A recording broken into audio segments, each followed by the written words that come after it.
Le soleil matinal caressait doucement les pavés anciens de Toulouse ce 15 juillet 1999, ignorant qu'il illuminait les derniers pas d'un jeune homme de 22 ans dans sa vie connue. Mathieu Leblanc ajustait les sangles de son sac à dos, le cœur battant d'une anticipation qu'il n'avait jamais ressentie auparavant. Étudiant en biologie à l'université Paul Sabatier, il avait économisé pendant des mois pour acheter cet appareil photo analogique qui pendait maintenant à son cou comme un talisman précieux. Dans ses yeux bruns brillait cette étincelle particulière que seuls possèdent ceux qui s'apprêtent à réaliser un rêve longtemps caressé. Les Pyrénées françaises l'appelaient depuis des années. Cette chaîne de montagnes majestueuses qui sépare la France de l'Espagne avait hanté ses nuits d'étudiants, peuplés de visions de forêts denses, de sentiers perdus et de petits villages oubliés par le temps. Il n'était pas seul dans cette quête. À ses côtés se tenaient 3 compagnons d'université, unis par une amitié forgée dans les amphithéâtres et consolidés par leur passion commune pour la nature sauvage.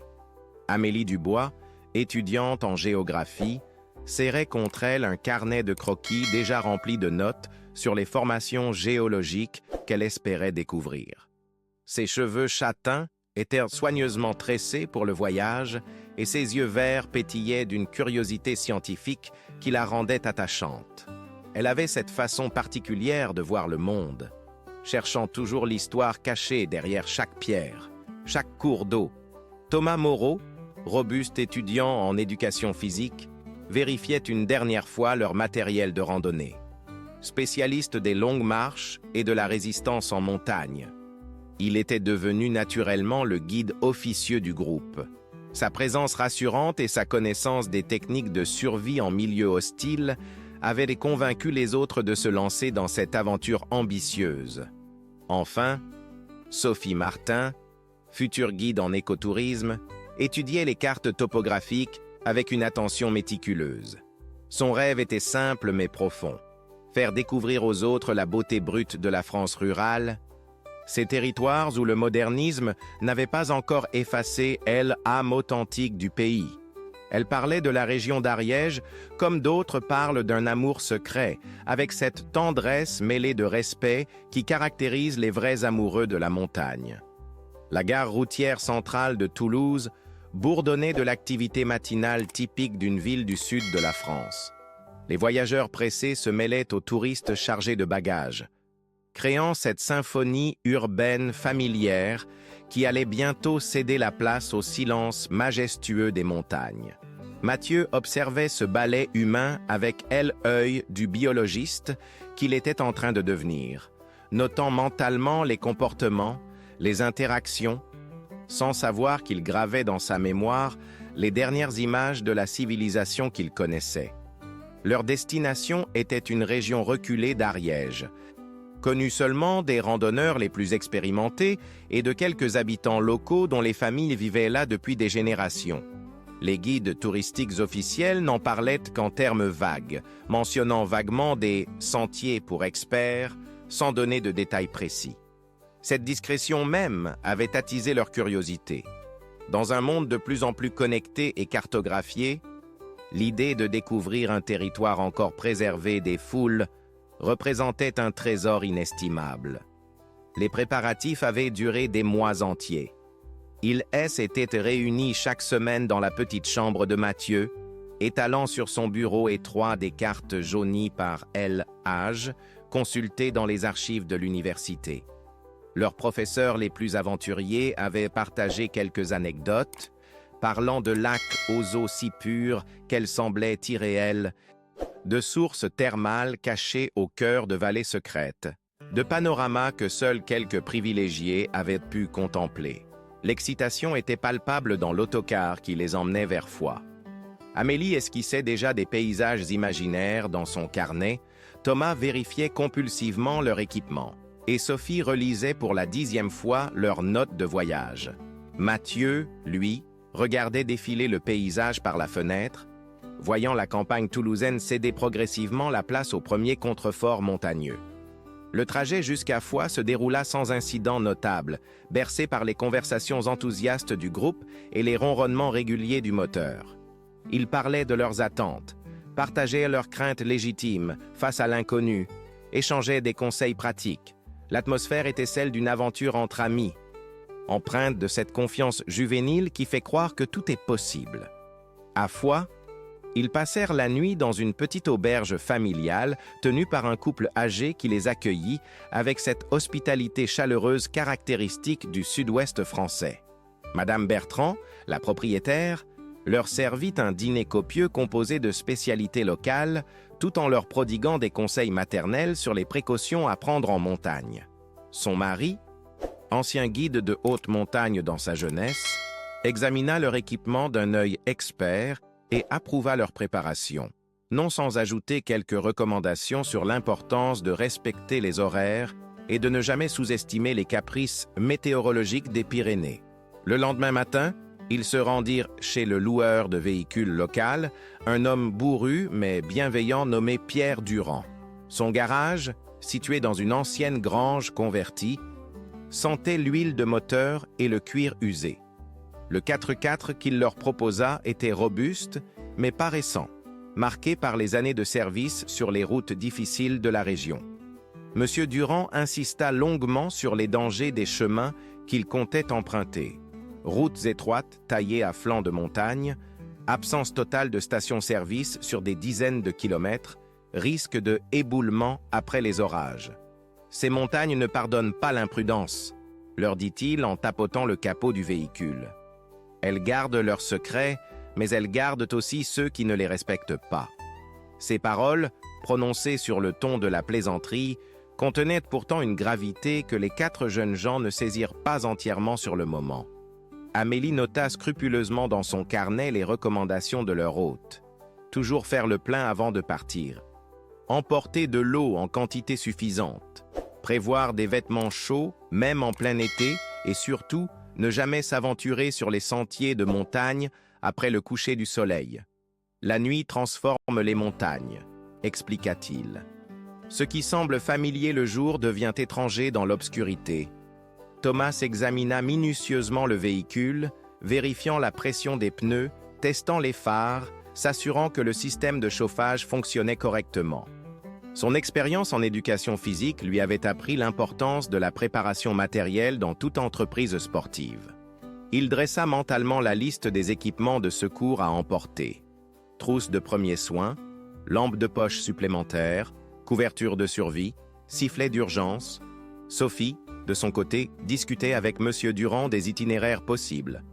Elle avait identifié plusieurs points d'intérêt sur leur carte. Un lac aux eaux cristallines situé à haute altitude, une source thermale naturelle mentionnée dans les guides les plus anciens, et quelques villages pittoresques où ils pourraient faire une halte culturelle. Le loueur hochait la tête en reconnaissant certains noms, mais fronçait les sourcils à d'autres. « Cette source thermale dont vous parlez, » dit-il en pointant un endroit vague sur leur carte, « c'est un endroit que seuls les anciens du pays connaissent vraiment. Le chemin n'est pas balisé, et même les chasseurs expérimentés s'y perdent parfois. Si vous y tenez vraiment, renseignez-vous d'abord auprès des habitants d'Aulus-les-Bains. Eux sauront vous dire si c'est praticable cette saison. » Mathieu écoutait ces échanges tout en préparant son matériel photographique. Il avait calculé qu'avec 6 pellicules de 36 poses chacune, il pourrait immortaliser les moments les plus marquants de leur expédition. Chaque cliché devait compter. Dans ce monde d'avant le numérique où chaque déclenchement représentait un coup et une réflexion.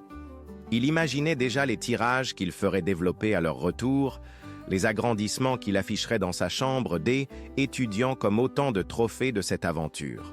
L'après-midi touchait à sa fin lorsqu'ils quittèrent enfin Foix au volant de leur 4x4 de location. Le plan était simple en apparence. Rejoindre Aulus-les-Bains le soir même, y passer la nuit, puis partir tôt le matin pour une exploration de 10 jours dans la région la plus sauvage des Pyrénées ariégeoises.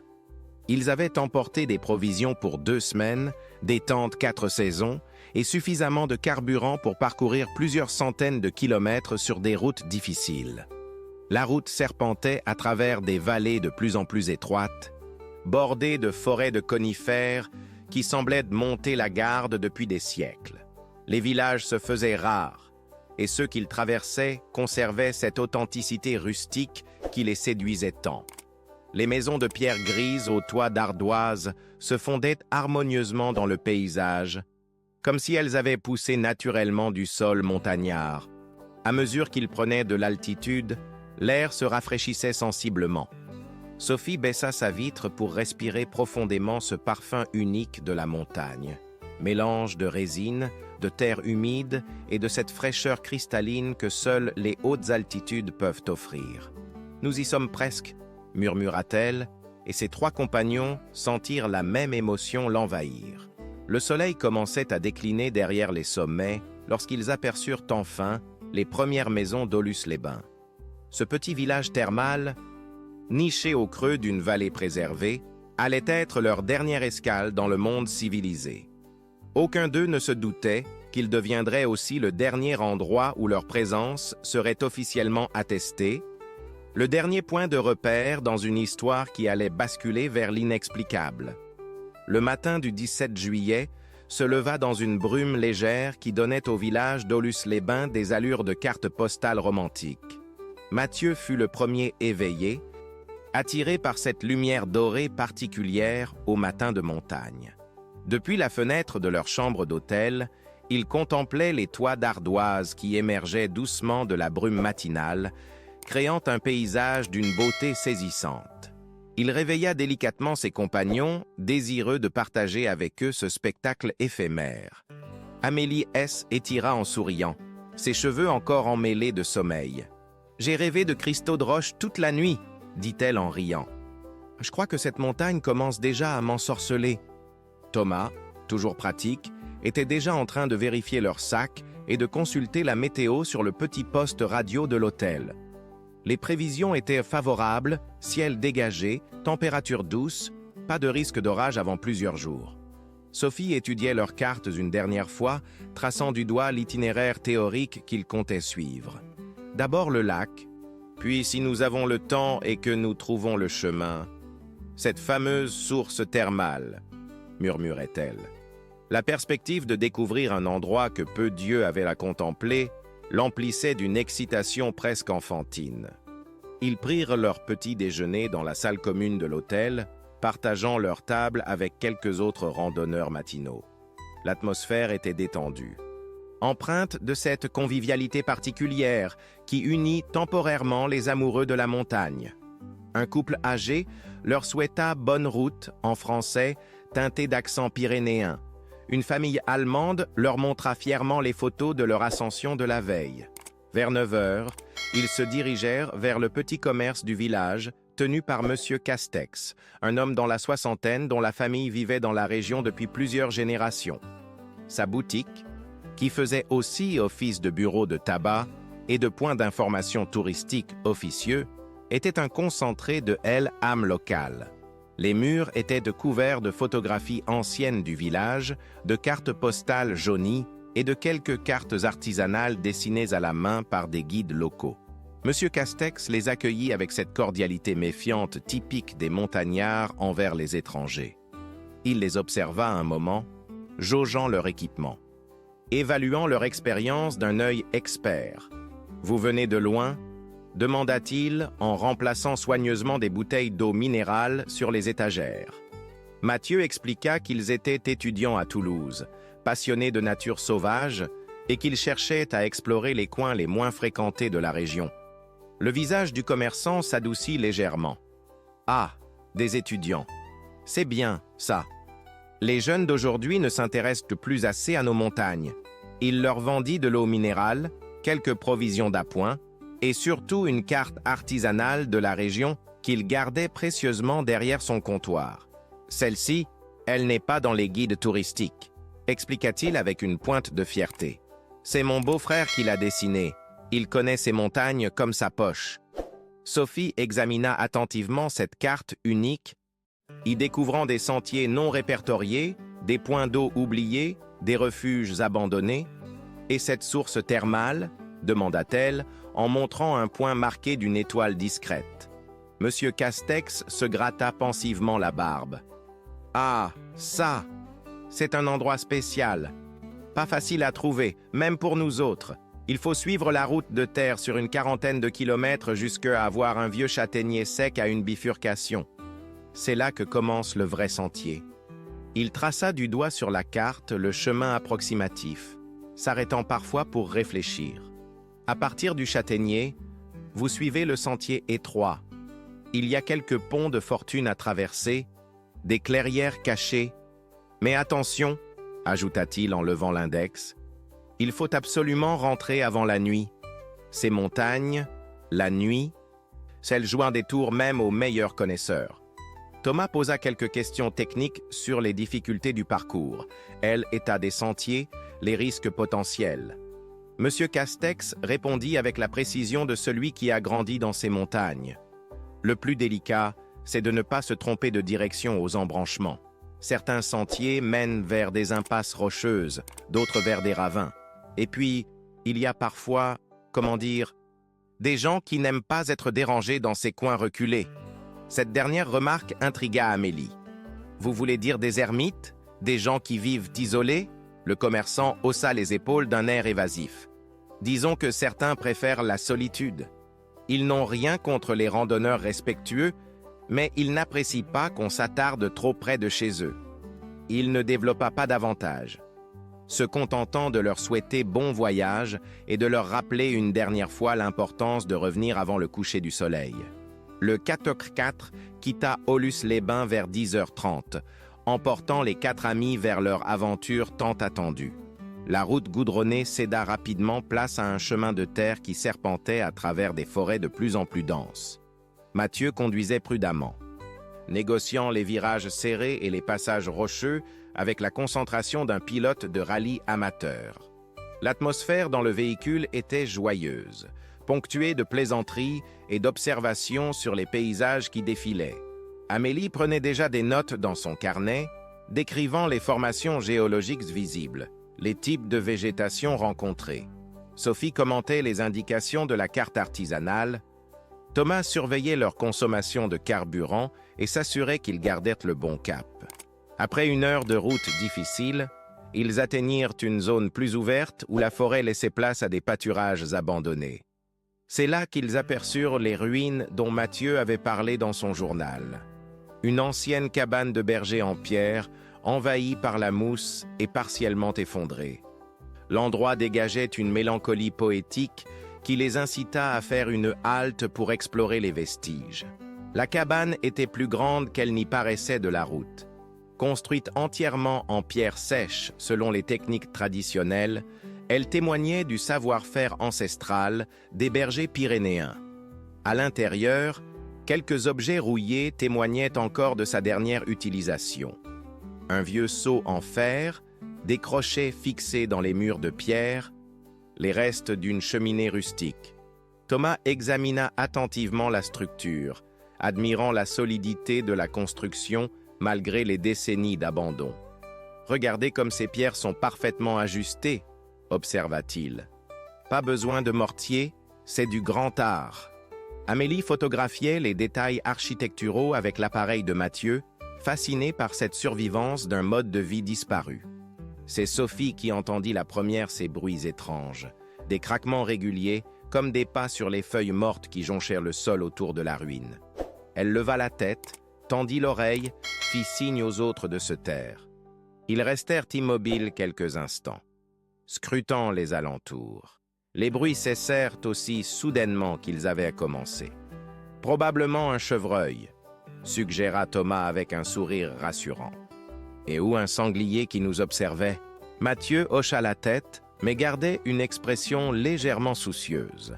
Il avait lui aussi perçu ces sons, et quelque chose dans leur rythme ne correspondait pas à la démarche d'un animal sauvage. Ils ressemblaient davantage à des pas humains, mesurés et délibérés. Ils reprirent leur route sans s'attarder davantage, mais l'incident avait créé une petite fissure dans leur insouciance. Les conversations se firent moins animées, chacun jetant de temps à autre un regard vers la forêt environnante. La végétation était si dense par endroits qu'elle formait un mur vert impénétrable où n'importe qui ou n'importe quoi pouvait se dissimuler sans être vu. Le châtaignier sec dont avait parlé M. Castex apparut exactement là où l'avait indiqué la carte. Cet arbre centenaire, foudroyé selon toute apparence, dressait ses branches noires et tordues contre le ciel comme un gardien silencieux marquant l'entrée d'un territoire secret. La bifurcation était bien là. D'un côté, la route continuait vers des sommets lointains, de l'autre, un sentier étroit s'enfonçait dans une forêt particulièrement sombre. « C'est là », annonça Sophie en consultant la carte. « À partir de maintenant, nous entrons vraiment en territoire inexploré. » Elle ne croyait pas si bien dire. Thomas décida de marquer leur passage en attachant des bandes de tissu rouge aux branches basses, créant un balisage de fortune qui les aiderait au retour.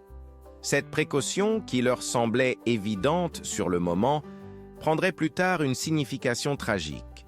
Le sentier était effectivement mal entretenu, à peine visible par endroits, envahi par les ronces et les fougères.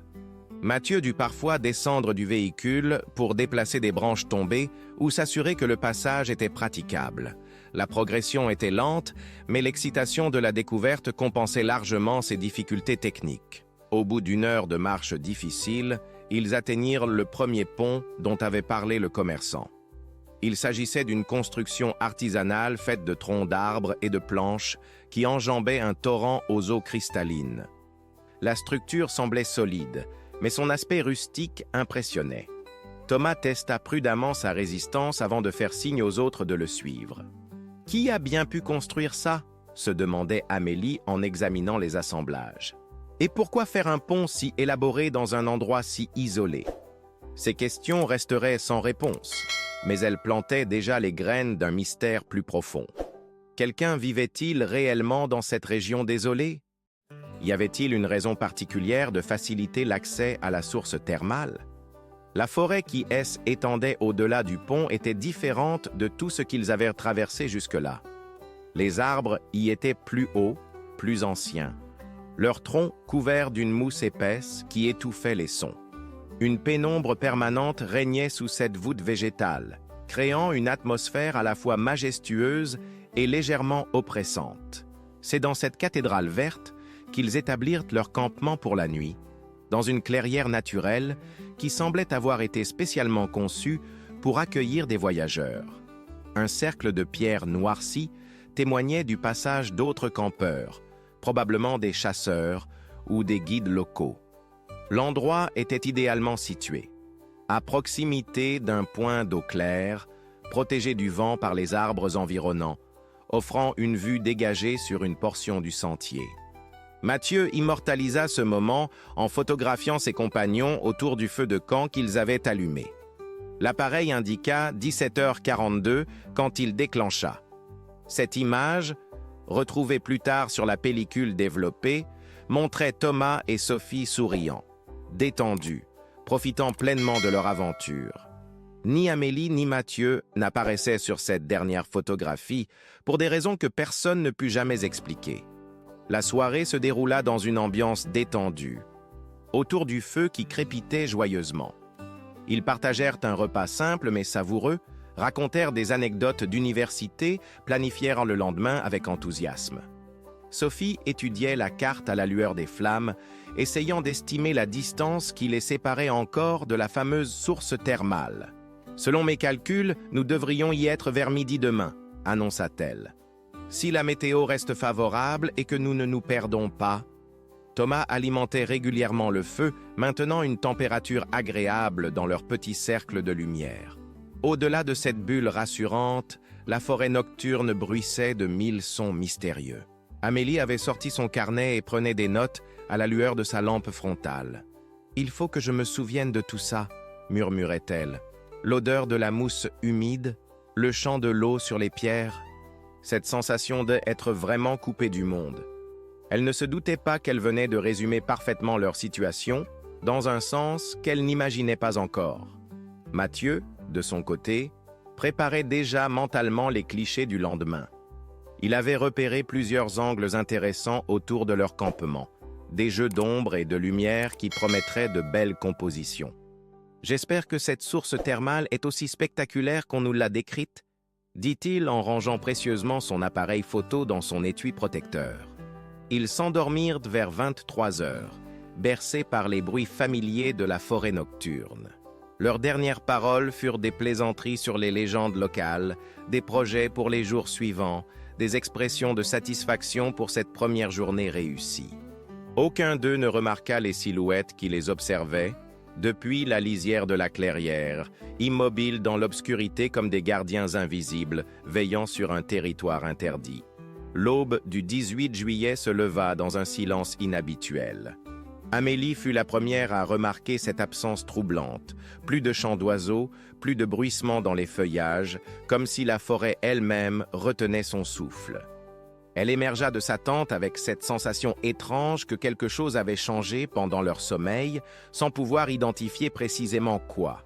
Le feu de camp S était éteint naturellement durant la nuit, laissant derrière lui un cercle de cendres encore tièdes.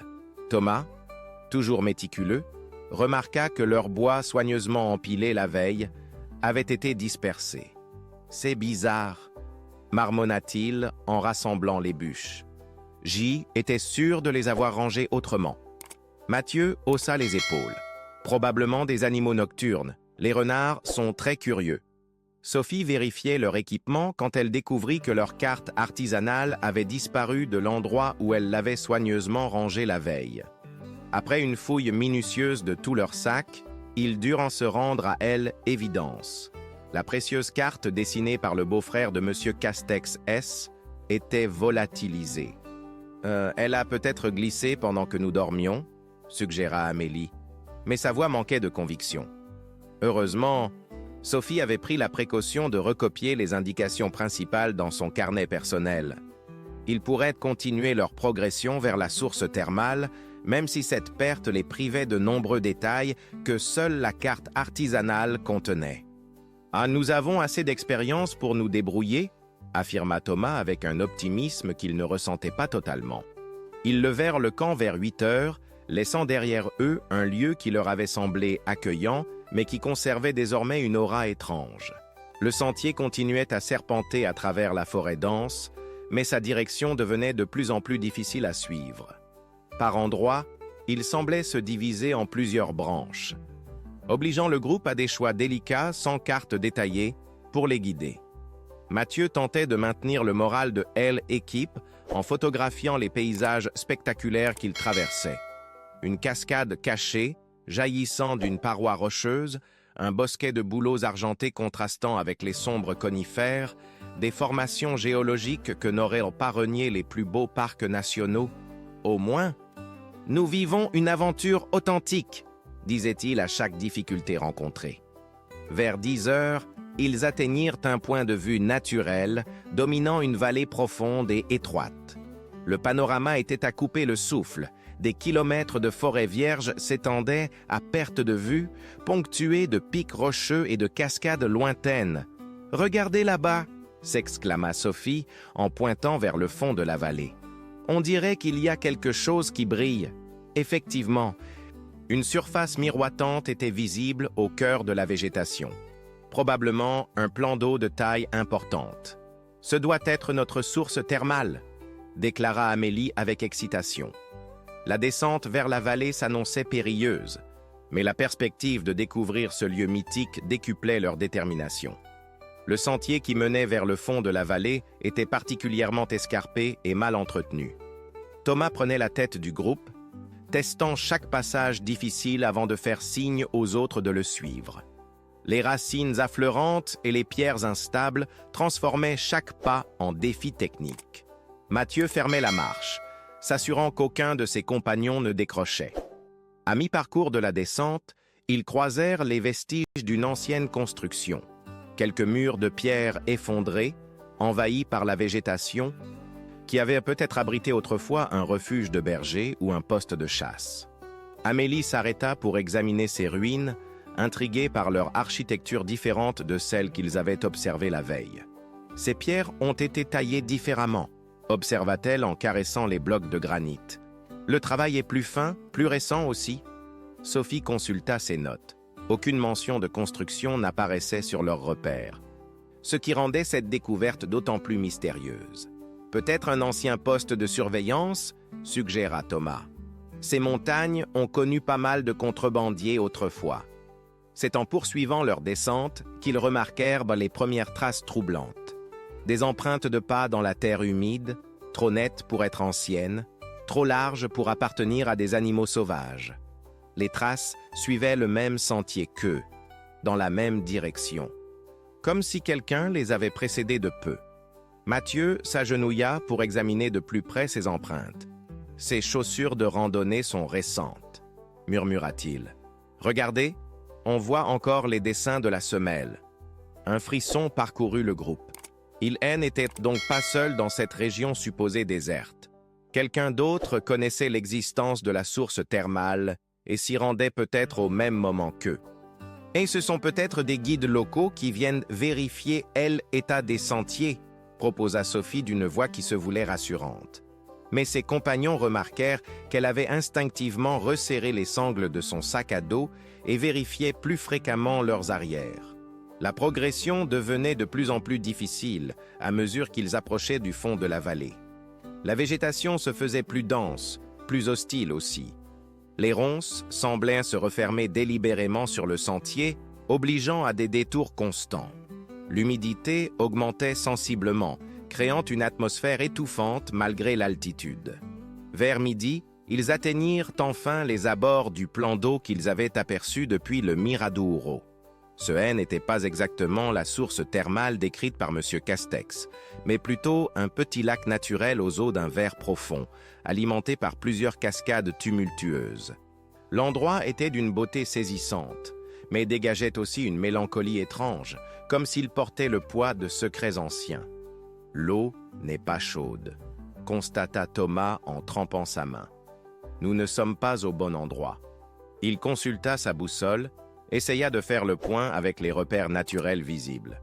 Selon ses calculs, ils avaient dévié de leur route initiale d'au moins 2 kilomètres vers l'est. Amélie sortit son carnet pour noter leurs observations. C'est en levant les yeux qu'elle aperçut les premiers signes d'une présence humaine récente.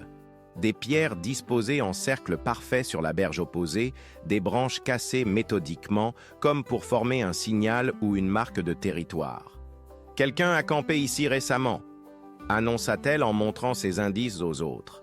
L'herbe était encore tassée à l'emplacement présumé d'une tente, et des cendres froides témoignaient d'un feu éteint depuis peu. Mais surtout, ils découvrirent des détritus modernes soigneusement enterrés. Emballages alimentaires, bouteilles en plastique, piles usagées. Sophie fronça les sourcils. Des campeurs respectueux n'auraient jamais laissé ça derrière eux. Et pourquoi enterrer les déchets au lieu de les remporter? Cette découverte jetait un éclairage inquiétant sur la présence qu'ils avaient détectée. Qui étaient ces gens qui fréquentaient ces lieux reculés en cachant soigneusement leur passage? Mathieu décida de photographier ces traces avant qu'elles ne disparaissent. Il prit plusieurs clichés du campement abandonné, des détritus enterrés, des marques suspectes sur les arbres environnants. Ces images, qu'il considérait alors comme de simples curiosités, deviendraient plus tard des pièces essentielles d'un puzzle tragique. Ils déjeunèrent sur place, mais l'atmosphère haine était plus à la détente insouciante des premiers jours. Chacun jetait régulièrement des regards vers la forêt environnante, guettant un mouvement, un bruit suspect. Thomas proposa de faire demi-tour et de retrouver le sentier principal, mais Sophie insista pour chercher encore la véritable source thermale. « Nous ne sommes pas venus si loin pour abandonner maintenant », argua-t-elle. « D'après mes notes, elle ne doit pas être très loin d'ici. » Elle montrait sur son carnet un croquis approximatif indiquant une direction sud-ouest depuis leur position actuelle. 1 heure de marche tout au plus. C'est finalement Mathieu qui trancha. Nous essayons encore pendant 2 heures maximum. Si nous ne trouvons rien, nous remontons vers notre campement de la nuit dernière. Cette décision, prise avec la meilleure volonté du monde, allait les entraîner vers un piège dont ils ne mesureraient la portée que trop tard. Le sentier qui partait du lac vers le sud-ouest était encore moins marqué que celui qu'ils avaient suivi jusque-là. Par endroits, Ils disparaissaient complètement, les obligeant à progresser à vue dans la végétation dense. Thomas ouvrait la marche avec une machette de fortune, écartant les branches basses et les ronces qui barraient le passage. Au bout d'une heure de progression laborieuse, ils découvrirent enfin ce qu'ils cherchaient, une source d'eau chaude jaillissant naturellement d'une faille rocheuse, créant un bassin naturel fumant au milieu de la forêt. L'endroit était magique, irréel, comme sorti d'un conte de fées. La vapeur qui s'élevait de l'eau créait des volutes fantomatiques entre les arbres, et l'odeur légèrement soufrée témoignait de l'origine géothermique du phénomène. « Nous avons réussi !» s'exclama Amélie en battant des mains. Pour la première fois depuis le matin, l'enthousiasme originel reprenait le dessus sur leurs inquiétudes. Mathieu sortit immédiatement son appareil photo, décidé à immortaliser cette découverte exceptionnelle. Mais c'est en cadrant sa première photo qu'il remarqua quelque chose d'anormal.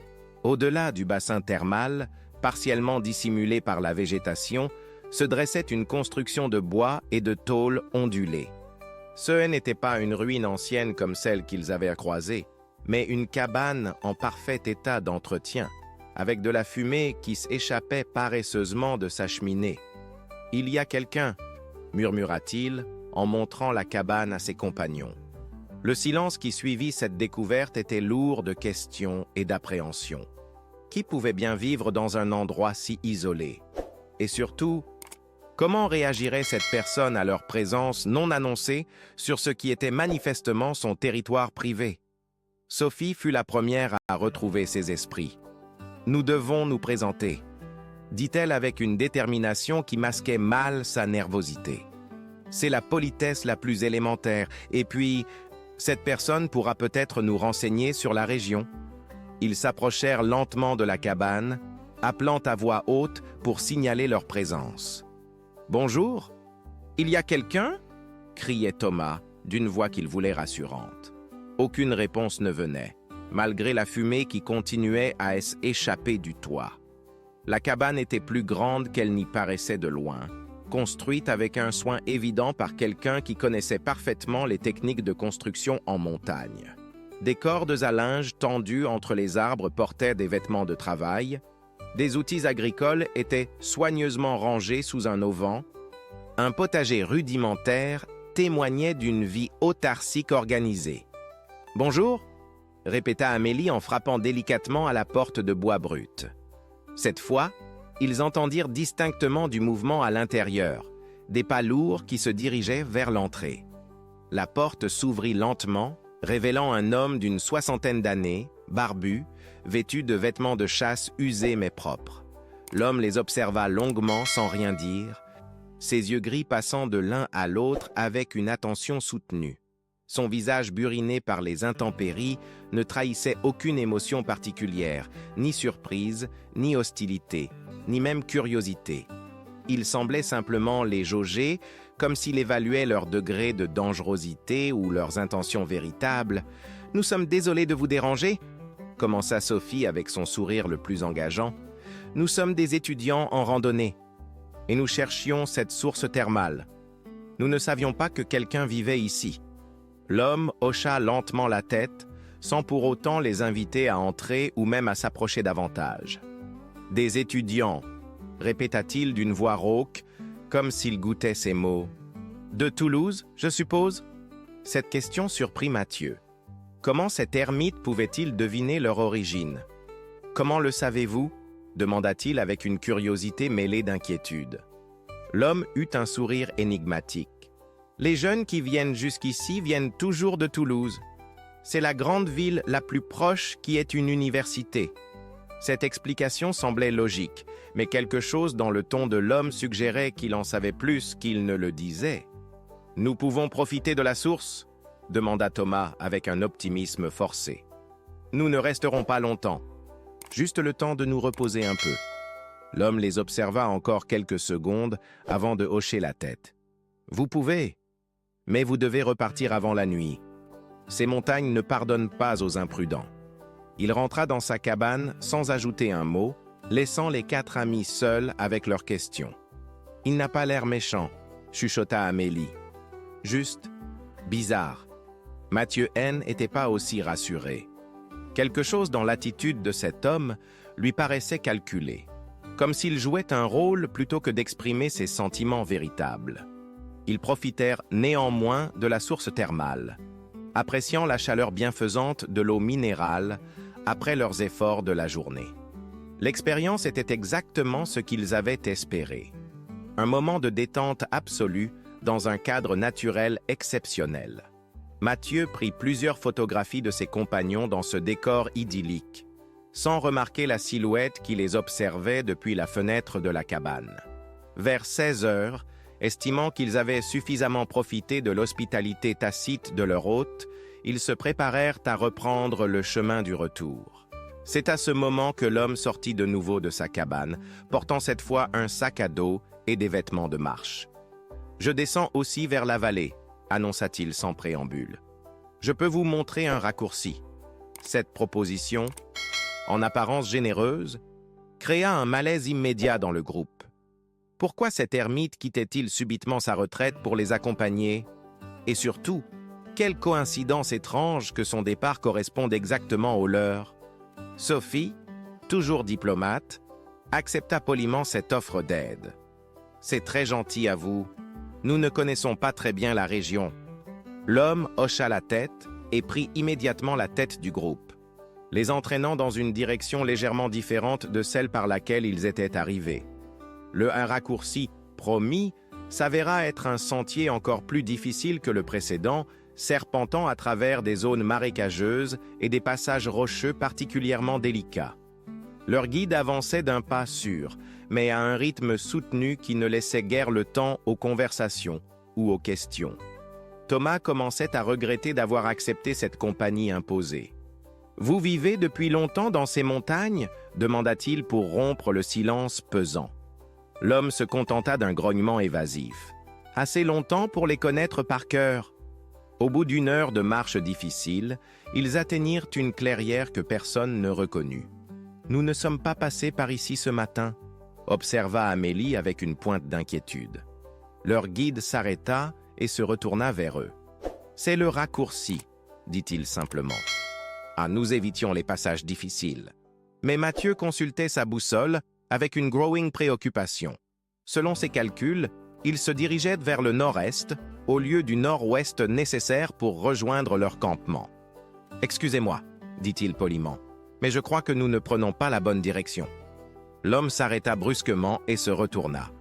Pour la première fois, son visage trahissait une émotion, une irritation froide qui transformait complètement son expression. « Vous doutez de ma connaissance de ces montagnes ?» Sa voix avait pris une intonation menaçante qui glaça le sang des 4 jeunes gens. « Non, bien sûr que non », s'empressa de répondre Sophie. « C'est juste que nous aimerions comprendre l'itinéraire. » Mais l'atmosphère avait basculé. L'homme qui leur était apparu comme un ermite inoffensif révélait soudain une personnalité beaucoup plus sombre et contrôlante. « Dans ces montagnes, » dit-il lentement, « il faut faire confiance à ceux qui savent, sinon on se perd. Et quand on se perd ici, personne ne vous retrouve jamais. » Ces paroles, prononcées avec un calme glaçant, résonnèrent comme une menace à peine voilée dans l'air raréfié de l'altitude. La nuit tombait rapidement sur les Pyrénées, et avec elle, un froid qui pénétrait jusqu'aux os malgré leurs vêtements chauds. L'homme qui se présentait comme leur guide les avait menés dans une partie de la montagne qu'aucun d'eux ne reconnaissait. Les sentiers familiers avaient disparu, remplacés par un dédale de ravins et de passages rocheux qui semblaient les éloigner de plus en plus de toute civilisation. Mathieu serrait les dents pour ne pas exprimer sa growing inquiétude. Sa boussole lui confirmait qu'il marchait depuis des heures dans la mauvaise direction. Mais chaque fois qu'il tentait de faire une remarque, leur guide lui lançait un regard qui le dissuadait de continuer. Thomas, habituellement si confiant en montagne, avançait maintenant en scrutant constamment les alentours, cherchant des repères qui ne venaient jamais. « Nous devrions faire une pause », suggéra Sophie d'une voix qu'elle voulait ferme, mais qui tremblait légèrement. « Il fait presque nuit, et nous sommes fatigués. » L'homme s'arrêta et se retourna vers eux. Dans la pénombre croissante, son visage prenait des allures inquiétantes, creusés par les ombres et éclairés seulement par la lueur blafarde de leur lampe frontale. « Nous sommes presque arrivés », dit-il avec cette même voix rauque qui les mettait mal à l'aise depuis leur rencontre. Encore un peu de patience. Mais arrivés où? Cette question brûlait les lèvres d'Amélie, qui n'osait pourtant pas la poser. L'atmosphère était devenue si tendue qu'elle craignait de provoquer une réaction imprévisible. C'est Thomas qui prit finalement le courage de s'exprimer. « Écoutez, nous vous remercions pour votre aide, mais nous préférerions retrouver notre campement de la nuit dernière. Nous avons laissé du matériel là-bas. » Sa voix portait cette fermeté polie qu'on emploie quand on veut rester courtois tout en posant des limites claires. L'homme s'arrêta net. Dans le silence de la montagne, ils entendirent distinctement sa respiration qui s'accélérait.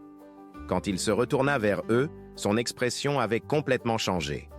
Le masque de l'ermite serviable était tombé, révélant quelque chose de bien plus sombre et menaçant. « Votre campement ?» répéta-t-il avec un rire sans joie. « Vous croyez vraiment que vous allez retrouver votre petit campement ?» Il avança vers eux d'un pas et instinctivement, les 4 amis reculèrent. « Vous ne comprenez donc pas? Vous êtes sur mon territoire maintenant. » Mes règles, Mathieu sentit son sang se glacer. « Que voulez-vous dire ?» demanda-t-il, bien qu'une partie de lui redoutât déjà la réponse. L'homme sourit, mais ce sourire n'avait rien de rassurant. « Ce que je veux dire, petit étudiant de Toulouse, c'est que vous n'auriez jamais dû venir jusqu'ici. Cette source, cette vallée, tout ça m'appartient. Et je n'aime pas les intrus. » Amélie sentit ses jambes se dérober sous elle. « Nous partons tout de suite, » balbutia-t-elle. « Nous ne reviendrons jamais, promis. » Mais l'homme secoua la tête lentement. « Trop tard pour ça, ma petite, beaucoup trop tard. Vous en savez maintenant trop sur cet endroit. Et moi, je ne peux pas me permettre que vous racontiez ce que vous avez vu. » Sophie essayait désespérément de comprendre la situation. « Mais nous n'avons rien vu de spécial. Juste une source thermale et votre cabane. Nous ne dirons rien à personne, nous le jurons. » Sa voix montait dans les aigus, trahissant une panique qu'elle tentait vainement de contrôler. « Vous ne direz rien, » confirma l'homme, « mais pas pour les raisons que vous croyez. » Il fouilla dans son sac à dos et en sortit une corde épaisse. « Vous allez être mes invités pour quelque temps.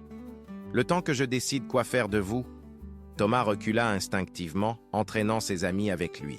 « Nous ne vous suivrons pas, » déclara-t-il avec une bravoure qu'il était loin de ressentir. « Nous rentrons chez nous, maintenant. » Mais l'homme éclata de rire. « Et comment comptez-vous faire ça, mon garçon? Vous ne savez même pas où vous êtes. » C'est à ce moment que Mathieu comprit l'horrible vérité. Cet homme les avait délibérément égarés. Il connaissait parfaitement la région, et il les avait menés loin de tout sentier balisé, loin de toute possibilité de secours. Ils étaient à sa merci, perdus dans une partie de la montagne que personne ne fréquentait jamais. « Pourquoi faites-vous ça ?» demanda Amélie d'une voix brisée. L'homme la regarda avec quelque chose qui ressemblait presque à de la pitié. « Parce que c'est nécessaire, petite. Cette vallée, elle garde ses secrets depuis des années. Et elle les gardera encore longtemps. » Sophie tenta une dernière fois de raisonner leur ravisseur. « Nos familles vont nous chercher. Ils savent où nous sommes allés. La police va venir. » Mais l'homme secoua la tête avec amusement. « La police? Dans ces montagnes? Ils ne trouveront jamais rien. Et vos familles? Eh bien, elles pleureront un accident de montagne de plus. » L'horreur de leur situation commençait à s'imposer à eux. Cet homme avait visiblement l'habitude de ce genre de situation. Il parlait de faire disparaître des gens avec le détachement de quelqu'un qui a déjà franchi cette ligne rouge à plusieurs reprises. « Vous avez déjà fait ça ?» murmura Thomas. « Ces montagnes ont bon appétit, » répondit l'homme évasivement. « Elles avalent les imprudents, et personne ne les revoit jamais. C'est la loi de la nature. » Il commençait à dérouler sa corde, ses gestes méthodiques témoignant d'une expérience inquiétante. Mathieu prit soudain une décision désespérée. « Courez !» cria-t-il à ses amis en se jetant sur leur agresseur. Thomas réagit immédiatement, empoignant l'homme par les épaules pendant que Mathieu tentait de lui faire lâcher la corde. Sophie et Amélie prirent leurs jambes à leur cou, fuyant dans l'obscurité de la forêt. La lutte fut brève mais violente. L'homme, endurci par des années de vie solitaire en montagne, était beaucoup plus fort qu'il n'y paraissait. En quelques secondes, il avait maîtrisé Mathieu et Thomas, les immobilisant grâce à des techniques de combat qu'il semblait parfaitement maîtriser. « Stupide gamin !» grommela-t-il en les attachant solidement. « Vous ne faites que retarder l'inévitable. Et maintenant, vos petites copines vont mourir de froid dans la forêt au lieu d'avoir une mort propre. » Ces paroles glacèrent le sang des deux jeunes hommes qui réalisaient que leur tentative de sauvetage avait peut-être condamné leurs amis. Sophie et Amélie couraient aveuglément dans l'obscurité, trébuchant sur les racines, égratignant aux branches basses, guidées seulement par l'instinct de survie. Derrière elles entendaient les cris étouffés de leurs amis, puis plus rien. Le silence de la montagne nocturne était encore plus terrifiant que les bruits de lutte. « Il faut qu'on trouve le chemin du retour », haleta Sophie en s'arrêtant derrière un gros rocher. « Il faut qu'on aille chercher de l'aide. » Mais Amélie, les yeux remplis de larmes, secouait la tête désespérément. « Nous sommes perdus, complètement perdus. Et Mathieu et Thomas. » Elles passèrent la nuit terrées dans une cavité rocheuse, tremblante de froid et de peur, n'osant allumer aucune lumière de crainte d'attirer leurs poursuivants. À l'aube, elles tentèrent de s'orienter, mais tout leur paraissait identique dans cette forêt hostile. Chaque bruit les faisait sursauter. Chaque ombre pouvait cacher leur agresseur. C'est au bout de 3 jours d'errance, épuisées, déshydratées, au bord de l'évanouissement, qu'elles furent retrouvées par une équipe de secours près d'Aulus-les-Bains. Leur récit, haché, incohérent, parut d'abord incroyable aux gendarmes. Un ermite fou qui séquestrait des randonneurs, dans cette région paisible des Pyrénées, mais l'absence de Mathieu et Thomas, combinée à l'état physique et psychologique des deux jeunes femmes, convainquit rapidement les autorités de la gravité de la situation. Des équipes de recherche furent organisées, des hélicoptères survolèrent la région, des maîtres chiens fouillèrent chaque sentier. Ils ne trouvèrent jamais la cabane près de la source thermale. Ils ne trouvèrent jamais l'homme qui était présenté comme un ermite inoffensif. Tout ce qu'ils découvrirent, après des semaines de recherches intensives, fut le sac à dos de Mathieu, déchiré et souillé, dans un ravin à plus de 15 kilomètres de l'endroit où les jeunes femmes prétendaient avoir été retenues. Le véhicule de location fut retrouvé sur le parking d'Aulus-les-Bains, impeccablement nettoyé, comme s'il n'avait jamais servi. Les clés avaient été déposées discrètement chez le loueur par quelqu'un que personne n'avait remarqué. Aucune empreinte, aucune trace, aucun indice. L'enquête officielle conclut à un accident de montagne. 2 jeunes randonneurs inexpérimentés étaient probablement perdus et avaient chuté dans un ravin inaccessible. Leurs compagnes, sous le choc, avaient en développé une histoire fantastique pour expliquer leur propre survie et leur incapacité à sauver leurs amis. Mais Sophie et Amélie savaient la vérité. Elles savaient qu'au cœur des Pyrénées ariégeoises, dans une vallée que personne ne retrouverait jamais, un homme continuait à vivre en gardant jalousement ses terribles secrets. Elles savaient que Mathieu et Thomas N n'étaient pas morts dans un accident, mais qu'ils avaient payé le prix ultimate de leur curiosité et de leur soif d'aventure. 25 ans plus tard, Sophie n'avait jamais remis les pieds en montagne. Amélie était devenue une femme brisée, incapable de se remettre de ce qu'elle avait vécu. Parfois, dans leurs cauchemars, elles entendaient encore la voix rauque de l'homme. Ces montagnes gardent leurs secrets, et elles gardent aussi ceux qui ne les respectent pas. Les Pyrénées continuent d'attirer les randonneurs, les amoureux de nature sauvage, les chercheurs d'aventure. Mais quelque part, dans une vallée secrète où jaillit une source d'eau chaude, une cabane silencieuse garde peut-être encore les réponses à des questions que personne n'ose plus poser. L'histoire de Mathieu et Thomas n'est plus qu'un dossier froid dans les archives de la gendarmerie. 2 noms sur une liste de disparus en montagne, 2 familles qui ont appris à vivre avec l'absence et l'incertitude. Mais pour ceux qui connaissent la véritable histoire, leur nom résonne comme un avertissement. Certains territoires doivent rester inviolés, Certains secrets ne demandent qu'à rester enfouis dans le silence éternel des montagnes. Si cette histoire vous a touché, si elle a réveillé en vous des émotions que vous pensiez oublier, partagez-la avec nous. Dites-nous dans les commentaires si vous aussi, vous avez vécu des expériences troublantes en montagne. Si vous aussi, vous ressentez cette attraction mêlée de respect pour ces territoires sauvages qui gardent tant de mystères. N'hésitez pas à vous abonner à notre chaîne pour découvrir d'autres histoires vraies qui marquent les cœurs et les mémoires. Chaque histoire que nous partageons est un hommage à ceux qui ont vécu ces épreuves. Un rappel que derrière chaque disparition se cache une humanité qui mérite d'être racontée avec respect et émotion. Aimez cette vidéo si elle vous a ému, partagez-la avec vos proches et surtout, prenez soin de vous dans vos propres aventures, car comme le disent les anciens des Pyrénées, la montagne donne tout, mais elle peut aussi tout reprendre.